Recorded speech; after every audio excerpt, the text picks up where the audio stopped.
What were your first impressions of Jordan? Do you remember specifically? Yeah. Yeah, he, very opinionated, argumentative, but very articulate about what he wanted to say. When he started the project, he started like all artists do typically, which is a series of sketches that are small scale.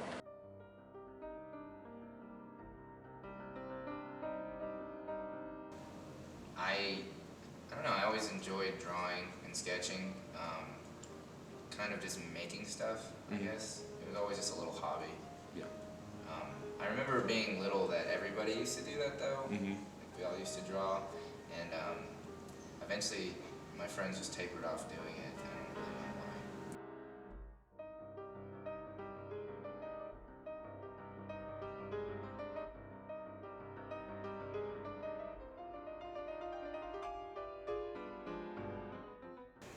why. What are your thoughts of a piece of abstract art such as that getting an overwhelmingly positive reaction? It would surprise me. You know, I just don't think, abstract art is as old as it is. It's almost 100 years old now. I believe that the first abstract painting that I know of was Kandinsky's Black Lines, which was painted in 1913. And so we are literally coming up on 100 years of abstract art. And I think it's still very difficult for a lot of people to appreciate. And we don't, you know, you hear everything ranging from, it looks like the stuff that I put on the refrigerator for my kid, you know, or you know, a monkey could paint it, or an elephant could paint it, or and they do sometimes, you know.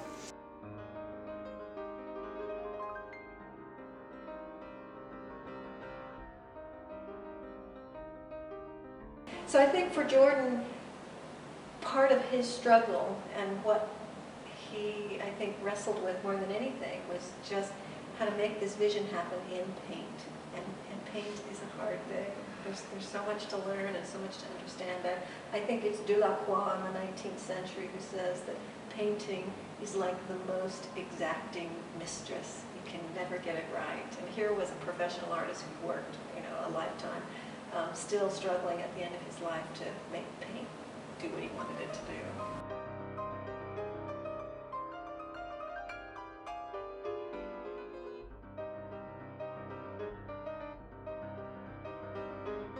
And what has been the reaction you've got from most people who have seen this so far?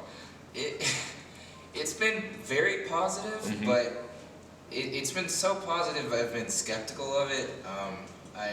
I'm not one to think that a piece of art could be universally loved. So I think there's some dissenters out there who probably think it's weird. And I'd love to hear from them. There are canvases that are just simply painted one color. There's a canvas out there, I don't remember who did it, it says all white. I mean, why bother, right? You know, why bother to put white paint on a white canvas? But you know what abstract art, what aggressive jazz music is trying to do, I think, and other kinds of 20th century moves in art, is to ask questions about what the limit conditions are between something that is set off in a sacred space as art or music versus everyday objects that we don't think of that way. I think there's a sacred profane divide here. And I'm using that term sociologically. By sacred I mean a set aside space in which the context of that space suggests what the thing is. I mean, that is not in itself sacred, but change the materials, change the location, and suddenly a cross becomes something that you approach only with caution and that you approach with reverence and to a certain extent fear. Right? Walk into an art gallery or an art museum, and suddenly things that would be mundane elsewhere take on a significance.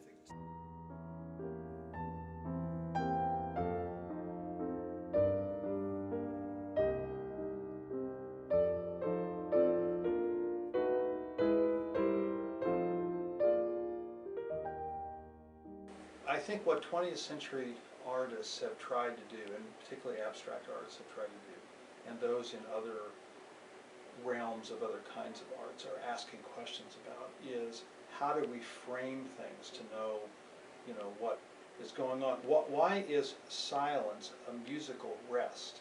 It's a musical rest when there's an expectation that something is going to happen from a piano, and there's an audience waiting for that something.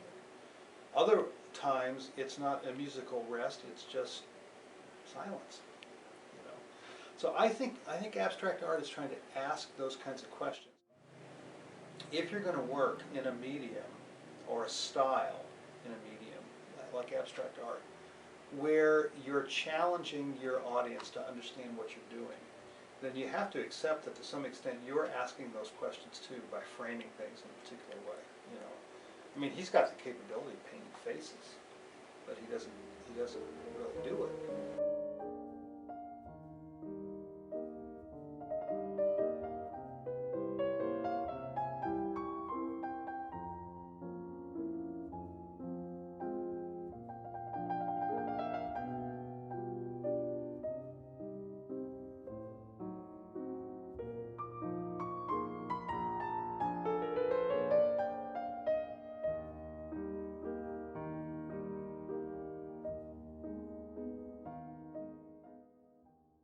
Are you satisfied with it? Yes and no. As an artist, when I made this, I should say as an art student, when I made this, I was at a certain place, and over the semester while I was working on coordinating this, I was taking art classes as well, and I learned a lot. I learned a lot about fundamental elements of art, such as composition and color. So it was kind of weird starting the year with this composition, and then at the end of the year being like, I could have had better color choices, but I'm satisfied with it. So I think abstract art is trying to ask those kinds of questions, and I know that artists, well, I have heard discussions from artists that they get annoyed with those questions. I know Jordan gets annoyed with those questions. He is not concerned at all about the divide between art and non-art. He's concerned about what's good art. Fair enough. I'd say fair enough.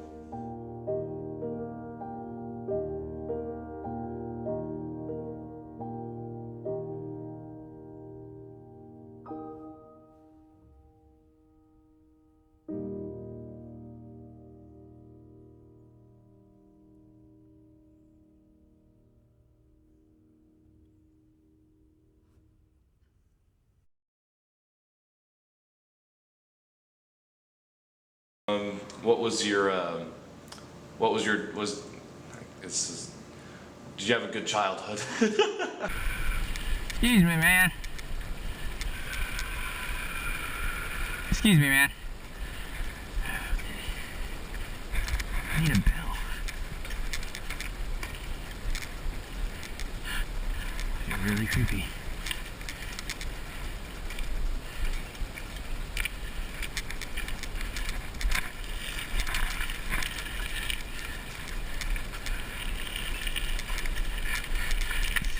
Hey?